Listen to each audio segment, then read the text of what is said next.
Pressure academy.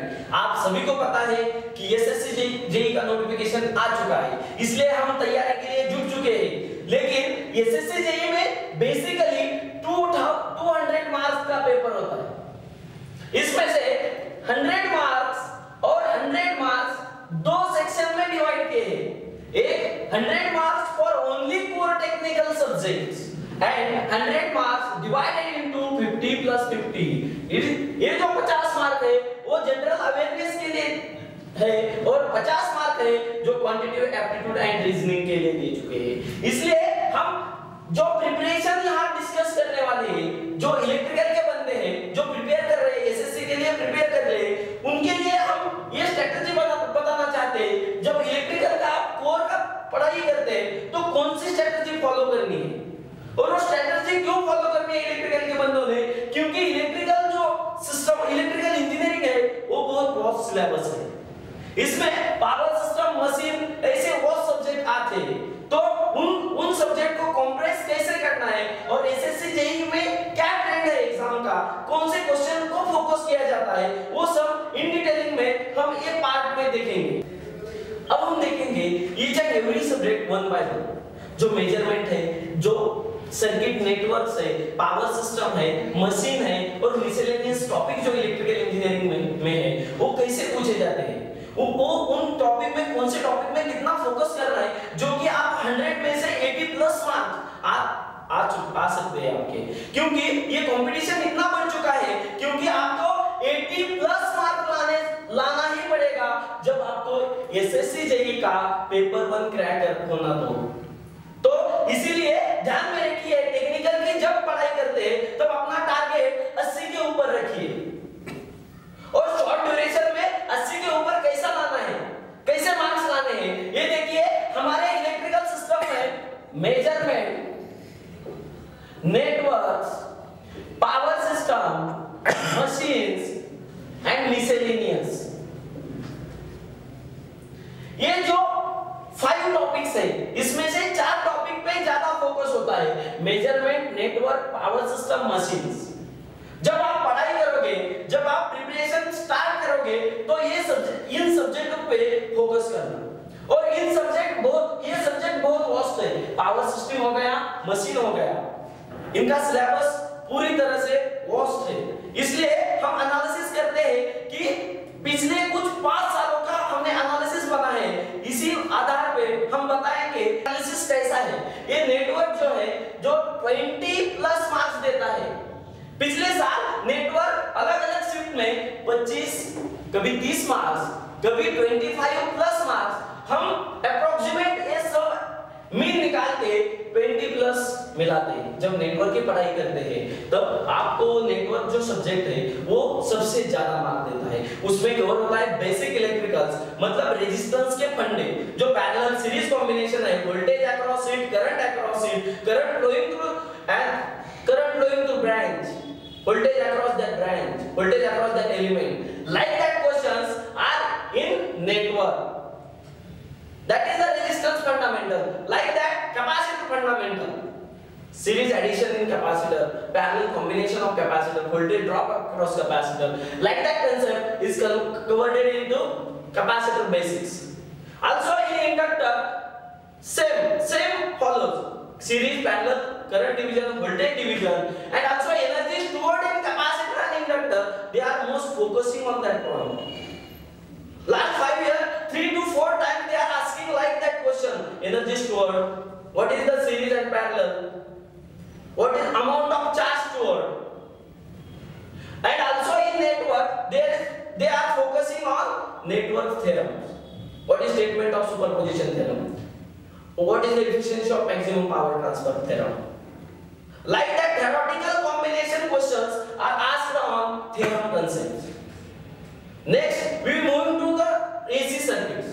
AC circuit, in AC circuit, we discussing about the transients and resonance. जब हम पढ़ाई करते हैं तब resonance बहुत important factor होता है, जहां पर resonance की condition क्या है?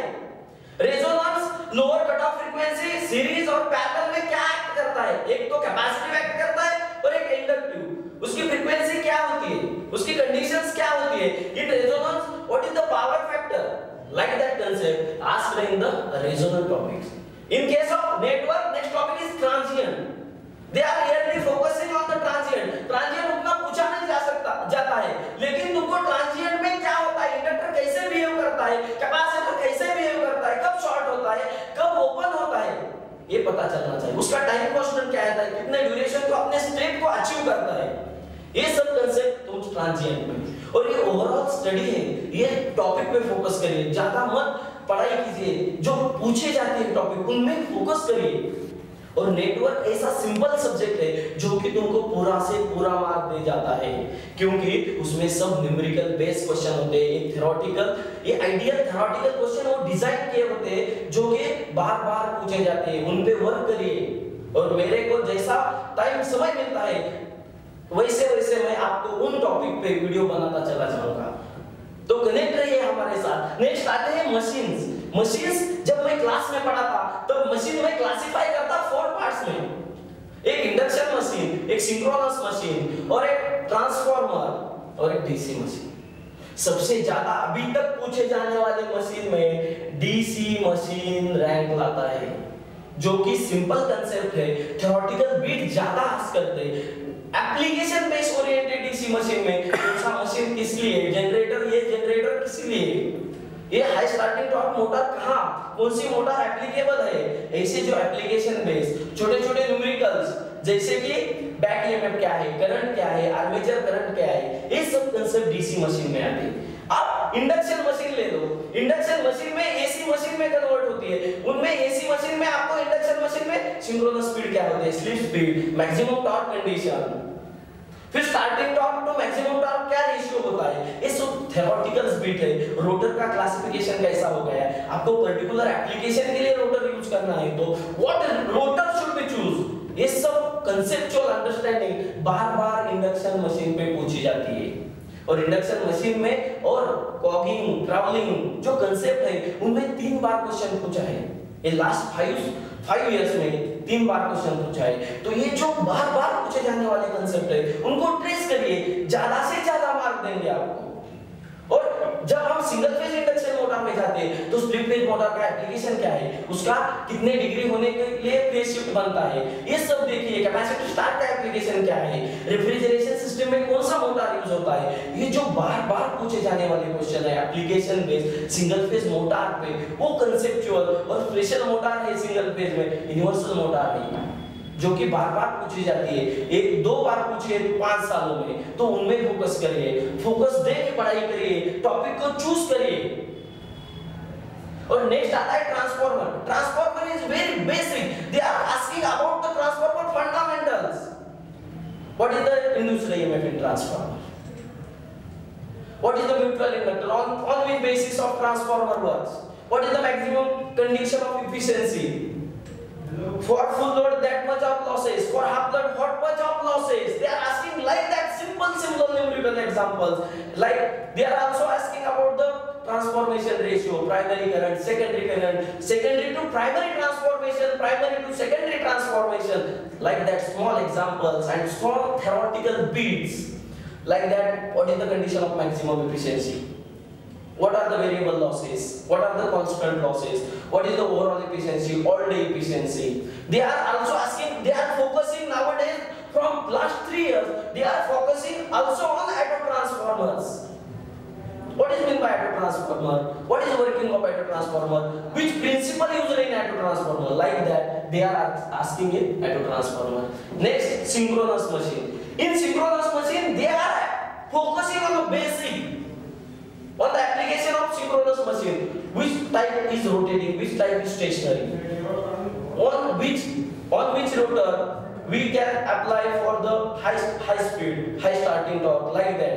For generation of large power, what generator should be used, what is the speed of synchronous generator, regulation of generator, like that. And they are mostly focusing synchronous generator or synchronous motor on the point of curves, inverted curves आणि V curves, ये 2 curve है, बहुत important है in case of synchronous motor आणि synchronous generator. They are they are working oppositely in both the cases, motor and generator. Therefore most of the people are confused in that concept. So focus on that. That is very important. 3 to 5 questions are asked last 2 years on the V and inverted V concepts.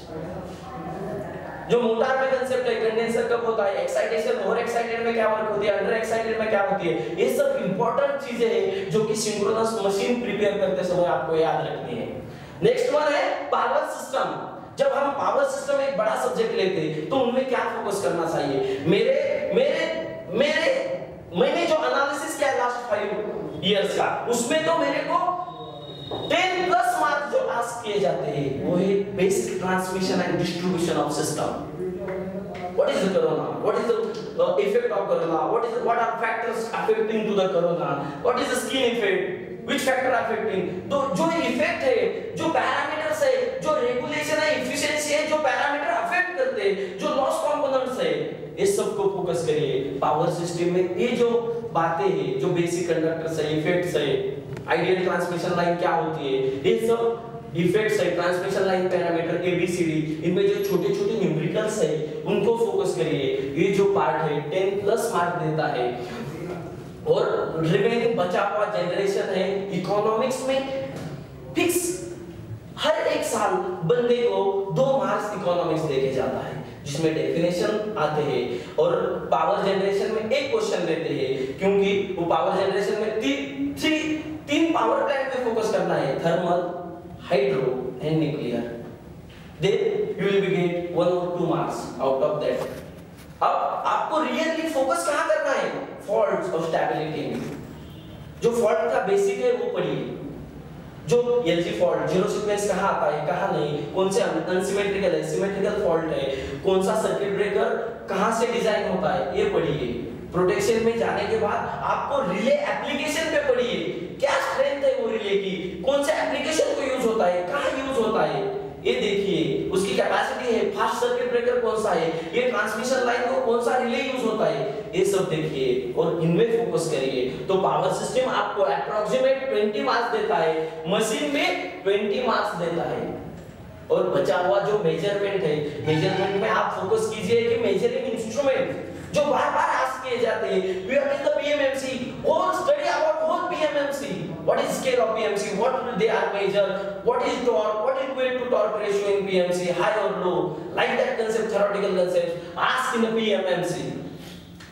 मियामा instrument में वैसे ही सबको compare कीजिए। जब instrument लेते हैं, MI आ गए, PMMC आ गया, इलेक्ट्रोडायनामोमीटर आ गया, वैटमीटर आ गया, एनर्जी मीटर आ जाए, वो एक तख्ता बना लीजिए, इसमें क्या एडवांटेज है, इसमें क्या नहीं।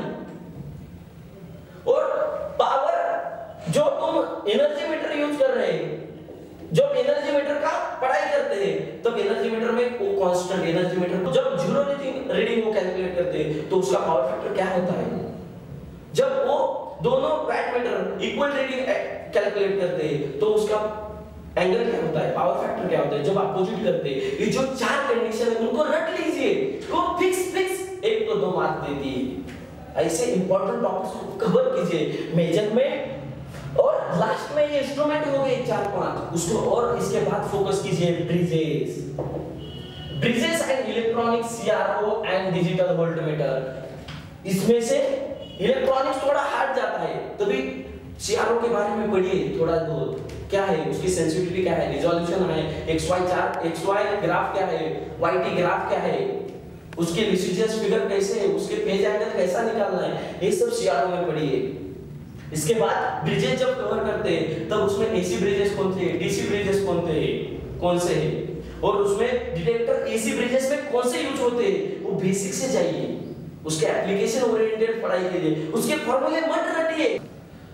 जो ब्रिजेस है, कैपेसिटिव ब्रिजेस है, इंडक्टिव ब्रिजेस है, उनमें फोकस करिए, उसके एप्लीकेशन बेसिस पे फोकस कीजिए, क्योंकि एप्लीकेशन बेस लो क्यू फैक्टर के लिए कौन सा ब्रिज करते हैं, हाई क्यू फैक्टर के लिए उसमें सबसे एक्यूरेट ब्रिज कौन सा है, ये पढ़िए। और इलेक्ट्रॉनिक्स मेजरमेंट क्यों एक्यूरेट है, क्यों ज्यादा यूज करते हैं, उसके रीजन पूछे जाते हैं, बार-बार उसके रीजन पूछे जाते हैं। 2 साल हो गए electronics measurement, why electronics measurement gives the large accuracy, जो क्वेश्चन है 2 बार पूछा जा चुका है ये 5 सालों में, तो उनमें फोकस कीजिए। वो क्या एसएससी मांगती है, वो उन चीजों के आप समझिए, ज्यादा ट्रेस करने की जरूरत नहीं। एसएससी को प्रिपरेशन करते हो पेपर को एनालिसिस करिए, और ये एनालिसिस के बाद हमने कंक्लूड किया है कि जो मेजरमेंट सब्जेक्ट आता है वो 15 मार्क्स मिनिमम देता है, मिनिमम 15 मार्क्स देता है।